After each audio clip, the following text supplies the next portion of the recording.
नमस्कार। 8 जून को इंडिया गठबंधन का नेतृत्व दिल्ली में मिला। ये रहा उनको दिया हुआ मेरा भाषण। मैं चाहता हूँ ये आप भी सुनें। मैं आज यहाँ आप सभी का स्वागत करता हूँ। यहाँ आने के लिए धन्यवाद। कई साल पहले मेरी एक बहुत अच्छे दोस्त से बहस हो गई थी। मैंने उससे कहा कि तुम जो कर रहे हो वो अनफेयर है, और उसने मुझे जवाब दिया, दुनिया अनफेयर है, इसकी आदत डाल लो। आज कांग्रेस पार्टी के बारे में जो बातें कही गई उनका जवाब देना मेरा काम नहीं है। मेरा काम तो शैव परंपरा की तरह सब कुछ पी जाना है, नीलकंठ की तरह जो सारा जहर पी जाते हैं। आप और जो कुछ भी कहना चाहें, मेरी या कांग्रेस पार्टी की जो भी आलोचना करना चाहें, हम उसे स्वीकार करेंगे, चेहरे पर मुस्कान के साथ खुशी खुशी स्वीकार करेंगे। हम आपको खुश करने की कोशिश करेंगे, क्योंकि हमारी भूमिका मूल रूप से आपकी भूमिका से अलग है। मैं ये बात अहंकार में नहीं कह रहा हूँ। जैसा कि आप में से कई लोगों ने कहा है, हमारी भूमिका आप सभी को प्यार और मोहब्बत के साथ एकजुट करना है। मैं 2004 से कांग्रेस पार्टी का सांसद हूँ, जब मैंने अपना पहला चुनाव लड़ा था। हमारी पार्टी का संगठन भारत की बाकी सभी पार्टियों से बुनियादी तौर पर अलग है, और मैं ये बात पूरी विनम्रता के साथ कह रहा हूँ। क्यों? क्योंकि इस पार्टी की शुरुआत एक प्रतिरोध आंदोलन के रूप में हुई थी, जब आधुनिक भारत अस्तित्व में ही नहीं था। दूसरी सभी राजनीतिक पार्टियों के उलट इसे इंडियन स्टेट के बुनियादी ढांचे और संरक्षण का इस्तेमाल करके नहीं बनाया गया था। कांग्रेस पार्टी एक प्रतिरोध आंदोलन है जो इस विचारधारा की रक्षा करती है कि सभी भारतीय समान हैं।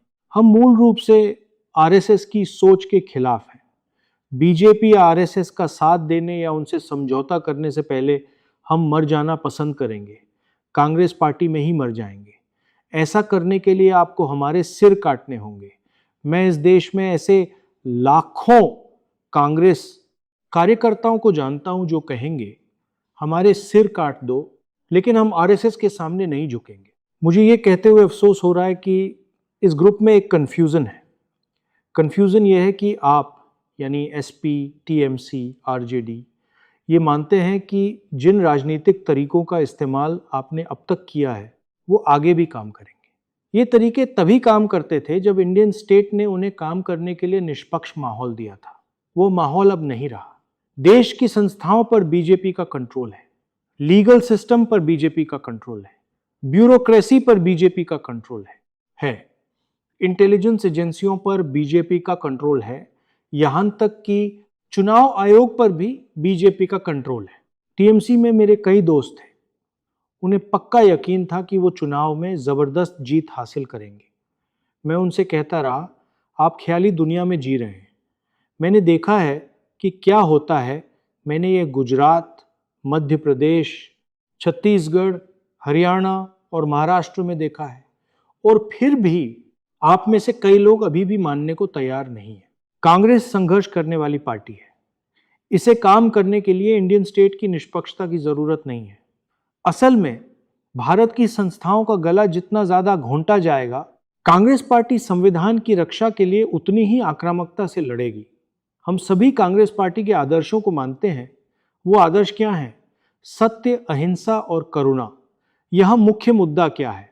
मुझे आपसे लड़ने में कोई दिलचस्पी नहीं है। अचानक उठकर यह कहना कि मैं आपसे लड़ने जा रहा हूं, किसी पागलपन जैसा होगा। क्योंकि आप हमारे सहयोगी हैं, हमारे दोस्त हैं, और हम आपसे मोहब्बत करते हैं।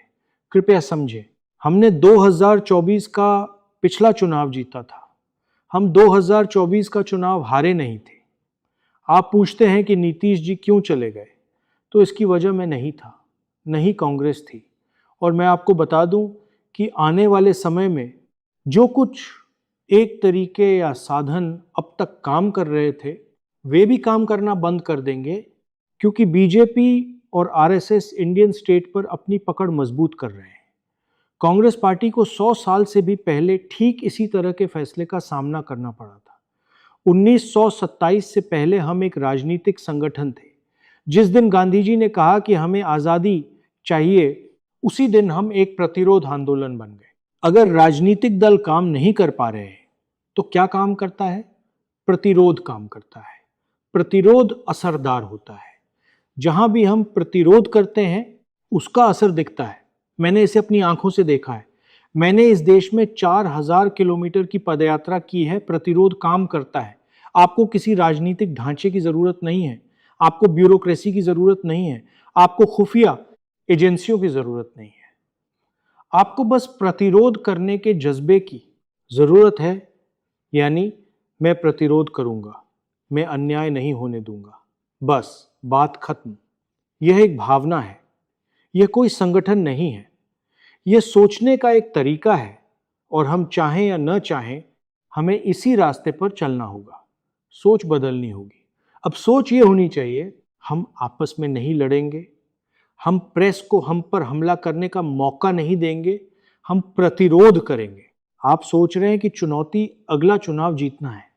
अगला चुनाव तो पहले ही जीता जा चुका है। समझिए, भारत के लोगों में इतना गुस्सा है कि अगला चुनाव तो पहले ही खत्म हो चुका है। असली समस्या यह है कि आरएसएस ने भारतीय व्यवस्था पर कब्जा कर लिया है। समस्या यह है कि आपको जीतने के लिए कोई निष्पक्ष और स्वतंत्र चुनाव ही नहीं मिलेगा। इसलिए हमें प्रतिरोध के अंदाज में आना होगा। सीबीएसई प्रतिरोध है, नीट प्रतिरोध है, ग्रेट निकोबार जाना प्रतिरोध है और भारत जोड़ो यात्रा, ये सब प्रतिरोध ही हैं। आप सुबह उठते हैं और सोचते हैं मैं प्रतिरोध कैसे करूं, और फिर आप प्रतिरोध करते हैं। इससे काम बनेगा। मैं गारंटी देता हूं कि इससे काम बनेगा।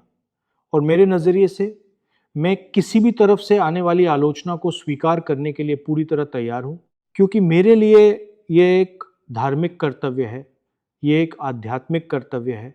अब यह राजनीति नहीं रही। और इसीलिए मैं आपसे वादा करता हूं कि इस समूह को एकजुट करने और इसे सफल बनाने के लिए मुझे जो भी अपमान सहना पड़े, मैं उसे सहूंगा। आगे कैसे बढ़ना है ये बहुत साफ है। हमें एक खास सोच से बाहर निकलना होगा। ममता जी को 100% यकीन नहीं है, लेकिन उन्हें लगभग 90% यकीन है कि उनका चुनाव उनसे छीन लिया गया था। उद्धव जी को 40% यकीन है कि उनका चुनाव छीन लिया गया था। मेरे भाई तेजस्वी जी को भी 40% यकीन है। सुनिए, चुनाव 100% छीने जा रहे हैं। कृपया अपने मन से शक निकाल दें और यह भी समझें कि सोशल मीडिया पर अपनी पहचान बनाने में सालों साल लगते हैं। ये एक हफ्ते में अपने आप नहीं हो जाता। मेरे YouTube पर 1 करोड़ फॉलोअर्स हैं, लेकिन मेरे अकाउंट को पूरी तरह दबाया जा रहा है। इसीलिए अगर आपको लगता है कि सोशल मीडिया निष्पक्ष है और विपक्ष को इससे मदद मिल रही है, तो आप एक अलग ही दुनिया में जी रहे हैं। पूरा सिस्टम, मीडिया, सोशल मीडिया, कानूनी व्यवस्था, ब्यूरोक्रेसी, इंटेलिजेंस एजेंसियां सब इस सरकार को सत्ता में बनाए रखने के लिए काम कर रहे हैं। लेकिन ये सरकार टिक नहीं पाएगी, क्योंकि इसने हमारे लोकतंत्र को बर्बाद कर दिया है। इसने भारत के लोगों का भविष्य बर्बाद कर दिया है। ईरान में जो हुआ है, उसके बाद अब जो होने वाला है, उसे रोका नहीं जा सकेगा। यह स्थिति बेकाबू होगी और इससे हमें आम लोगों को एकजुट करने का मौका मिलेगा। साथ ही ये सोच छोड़ दें कि हमारे बीच तालमेल नहीं है और हम मिलकर काम नहीं करते। ये सब बातें बीजेपी फैला रही है, ये सच नहीं है।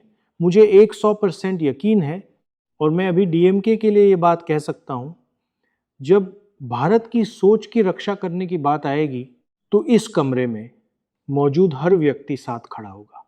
हमारी आपस में लड़ाइयाँ हैं, लेकिन अगर आप मुझसे केरल के पूर्व मुख्यमंत्री को गले लगाने के लिए कहें तो मैं ऐसा नहीं कर सकता और नहीं करूँगा, क्योंकि उनके साथ मेरी राजनीतिक लड़ाई चल रही है। इसलिए हमें लचीला होना होगा और ये समझना होगा कि हम पर ज़बरदस्त हमला हो रहा है, जिसका मकसद यह साबित करना है कि विपक्ष कमज़ोर है। आखिर में मुझे लगता है कि हमारी बातचीत में अक्सर थोड़ी निराशा झलकती है। लोग सोचते हैं, हे भगवान, हम बीजेपी को कैसे हराएंगे। मैं आपको बताता हूँ, अगर हम एकजुट होकर उनका मुकाबला करें तो उन्हें हराना आसान है। पिछले चुनाव में किसी को भी, मेरे अलावा इस कमरे में मौजूद किसी को भी, यह यकीन नहीं था कि हम बीजेपी को हरा सकते हैं। अब इस कमरे में मौजूद हर किसी को यह यकीन करना होगा कि हम उन्हें हरा देंगे। आप इस यकीन के साथ शुरुआत करें और मैं आपको गारंटी देता हूं, एक के बाद एक राज्य में, एक के बाद एक चुनाव में, चाहे वो बेईमानी करें या ना करें, वो हारेंगे। बहुत बहुत धन्यवाद।